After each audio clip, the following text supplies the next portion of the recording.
Le aprecio mucho a la doctora Carla Humphrey. Ella es consejera ciudadana del Instituto Nacional Electoral, que me haya aceptado esta llamada. Doctora, ¿cómo estás? Buenas tardes, me da mucho gusto saludarte.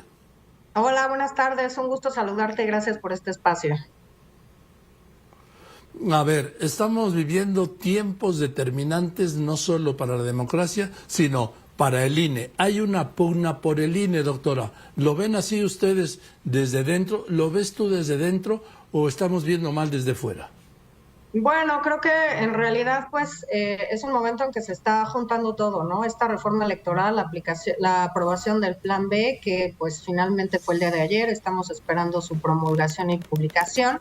Y al mismo tiempo, pues la renovación del máximo órgano de dirección del Consejo General del INE, de 4 de mis colegas, con el cargo el próximo 3 de abril. Y bueno, creo que esto evidentemente genera presiones que todo lo tengamos que hacer, digamos, en el mismo momento. Es decir, aplicar u operar una reforma, no sabemos qué vaya a resolver la Corte, no sabemos los tiempos, pero bueno, es cierto que 90 días antes del inicio del proceso electoral no puede haber cambios al marco jurídico, cambios sustanciales a las normas que rigen el proceso electoral.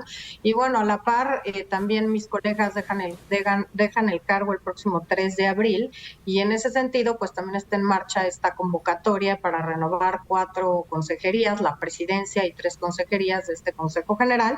Y bueno, esto implica retos importantes, desafíos importantes dentro de la institución, porque, bueno, yo creo que en la reforma, en el Plan B, hay temas de constitucionalidad, de legalidad, y creo que vamos a tener que operar una reforma electoral en poco tiempo y en una elección presidencial, que me parece que eso es un reto muy importante, porque nunca había habido una reforma electoral de este calado de cara a una elección presidencial. Todas habían sido de cara a elecciones intermedias, justamente porque eso da más certeza para aprobar las reglas, y si hay que cambiar algo institucionalmente o en el Poder Legislativo, se puede hacer con tiempo antes del inicio del proceso electoral presidencial. Ahora, estoy hablando con la doctora Carla Humphrey, quien es consejera ciudadana del INE. Doctora, has dicho una cosa que es muy importante. 30 días antes, 90 días antes, perdón, de que inicie el periodo electoral no se pueden hacer estas reformas a las leyes electorales. Ese plazo termina el 30 de abril y estamos a 23 de febrero. Quedaría pues 5 días de febrero, marzo y abril, 2 meses y 5 días, doctora. En realidad el plazo vence a inicios de junio, porque el proceso electoral, con la norma todavía en vigor, porque no ha sido publicada la reforma, iniciaría la primera semana de septiembre. Con el cambio, si es que se publica pronto el Plan B, iniciaría la tercera semana de noviembre. Es decir, que da un poco de margen todavía para que esté publicada esta reforma y podamos operarla. De cualquier manera, hay cosas trascendentales que vienen incluso en los transitorios de la reforma, que tendremos que operar a la brevedad, y hay muchos plazos que comenzaron en enero, porque se pensaba que la reforma se iba a aprobar y a publicar en diciembre, y pues ya estamos, digamos, casi a 2 meses de que empezaran a surtir estos plazos de acuerdo a los transitorios, para hacer análisis, estudios, para ver cómo se impacta la reforma a nivel de nuestro servicio profesional electoral, para ver qué normatividad interna tenemos que ajustar y cambiar, porque también la tenemos que tener lista antes de que inicie el proceso electoral presidencial. Ahora, así como el demonio está en los detalles, el demonio también está en los transitorios, ¿no, doctora? Sí, hay muchos temas que, por ejemplo, un tema, el voto electrónico. Si bien considero que es un acierto que esté en la normatividad, hay un transitorio que frena, yo considero que pone un freno de mano a las reformas en esta materia, porque establece la Constitución o la creación de una comisión del Congreso de la Unión, del INE y del CONACYT, precisamente para diseñar el proyecto de voto electrónico en un plazo no mayor a 5 años. Es decir, y además nos obliga a no gastar ningún recurso en temas innovadores y de modernización tecnológica hasta que esté aprobado este proyecto. Así que la verdad es que creo que esto es poner un freno de mano, porque pues en el país llevamos más de 18 años de experiencia con urnas electrónicas, con voto por internet desde el extranjero, con utilizar las urnas ya de forma vinculante en todo el país, en determinadas elecciones, y por tanto creo que esto es el frenar el poder maximizar los derechos políticos y electorales de la ciudadanía, es decir, que puedan votar de distinta forma, porque no todos podemos estar en nuestra sección electoral en nuestro domicilio el propio primer domingo de junio, Claro. el día de las electorales, y creo que hay que empezar a transitar en poder ofrecer más posibilidades a las y los ciudadanos para que participen en política y en las decisiones públicas de nuestro país. Yo por eso siempre son estos conflictos en las casillas especiales y las declaraciones, se acabaron las boletas, pues sí, se acaban las boletas. Esto resolvería el tema de las casillas especiales, ¿no, doctora?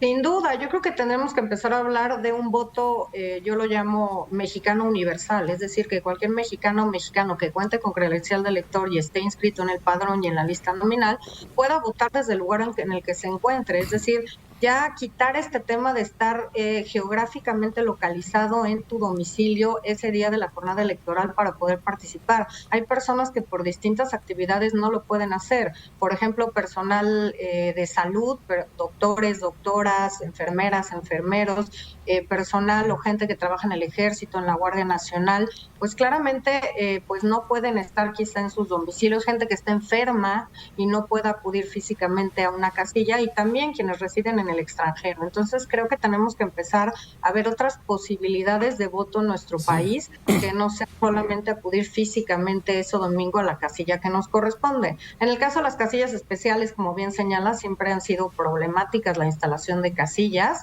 y creo que utilizando estas herramientas tecnológicas también sería una buena noticia, porque entonces se podría también ampliar los lugares en donde puede votar la ciudadanía, por ejemplo, con centros de votación.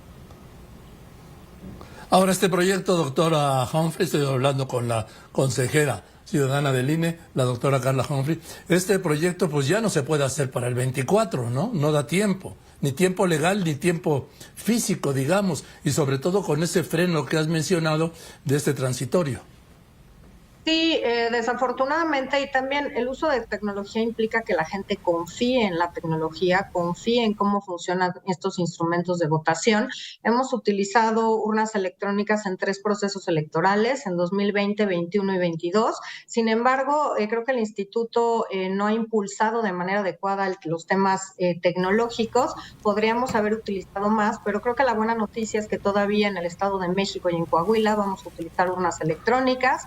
Estaremos mañana aprobando un proyecto de acuerdo que irá al Consejo General el lunes, justamente para aplicar urnas electrónicas en estas 2 elecciones, e incluso se podría estar hablando de que puedan utilizarse en centros penitenciarios, donde también habrá votación, y que las autoridades del Estado de México han permitido ya el uso de estos instrumentos para recoger la votación de las personas que se encuentren privadas de libertad. Bien, a ver, doctora, yo te llamo, doctora Carla Humphrey, yo te llamo básicamente para conocer todo esto, pero el Tribunal Electoral del Poder Judicial de la Federación ha llegado a un fallo que me parece que es fundamental. Que la próxima presidenta o quien dirija la máxima autoridad del Consejo del INE sea mujer. Es decir, que que el INE tendrá presidenta, no presidente, como ha sido, pues, casi históricamente, salvo una excepción, ¿sí? Al principio, cuando era el IFE. Ahora, cuando se conoce este fallo del Tribunal Electoral del Poder Judicial de la Federación, todos los ojos se voltearon a verte a ti, doctora Carla Humphrey. ¿Cómo lo ves? ¿Estás puesta? Sin duda me parece que es una muy buena noticia, una buena sentencia de la Sala Superior, que es congruente con el criterio que han seguido.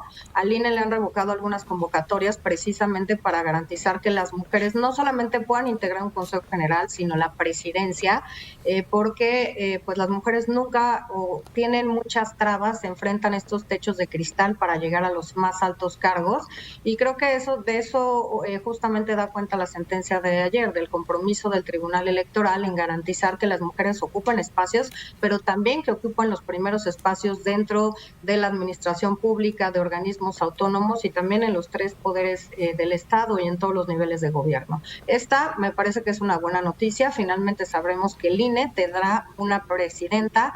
Te diría que la primera formalmente y electa por la Cámara de los Diputados y Diputadas, las 2 mujeres que presidieron de manera provisional, la doctora Marván y la doctora Macarita Elizondo, lo hicieron de manera provisional porque el INE no estaba conformado, digamos, completamente en esos periodos y se instauró por las y los consejeros una especie de rotación en la presidencia, pero que duraba muy poco tiempo, creo que era un mes, iban rotando los consejeros que quedaban en esta integración y por tanto, digamos que formalmente el INE o IFE nunca ha sido presidido por una mujer, así que sin duda yo que además trabajo para garantizar también los derechos de las mujeres, los derechos político-electorales de las mujeres y además sin que sufran violencia política en razón de género, no me queda más que pues decir que enhorabuena que tendremos ahora una primera presidenta del Instituto Nacional Electoral. Además, antes la Cámara, el Congreso nombraba al presidente del INE, ahora lo van a elegir ustedes. No, el artículo constitucional, el artículo 41, que establece el procedimiento conforme al cual se elige a la presidencia de las consejerías del INE, establece que es la Cámara de Diputados y Diputadas quien elige a la presidencia del INE. Sí, suena pues quizá un poco raro en un órgano colegiado, que la mayoría de los órganos colegiados eligen a sus presidencias entre los miembros de los órganos colegiados, pero el diseño del Instituto Nacional Electoral es ese, que sea la propia Cámara de Diputados. Así ha sido siempre desde el IFE y desde el INE, que la propia Cámara es quien elige quién será la presidenta, iba a decir la o el presidente, pero la presidenta la elige la propia Cámara. Yo creí que había habido alguna reforma. Ahora, ¿se necesita mayoría calificada o es mayoría simple? Es mayoría calificada. Para todos, la presidencia y las consejerías siguen el mismo procedimiento. Sí. Pues, doctora Carla Humphrey, me da mucho gusto saludarte y por lo que a mí toca, espero verte pronto en la presidencia del Instituto Nacional Electoral. ¿Esto se tiene que decidir en abril?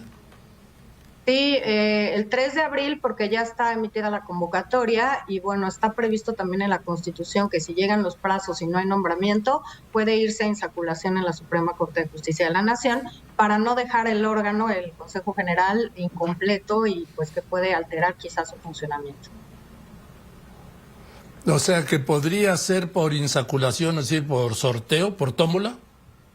Sí, está previsto en la Constitución, tiene que haber una votación de mayoría calificada, si no se llega por consenso a esta votación, porque ningún partido político, ningún grupo parlamentario tiene esos votos, entonces en última instancia se prevé en la Constitución el sorteo, para que no vuelva a pasar lo que ya pasó en este IFE que comentábamos, que se quedó incompleto por un periodo largo de tiempo y garantizar entonces que pueda funcionar completamente el Consejo General del INE.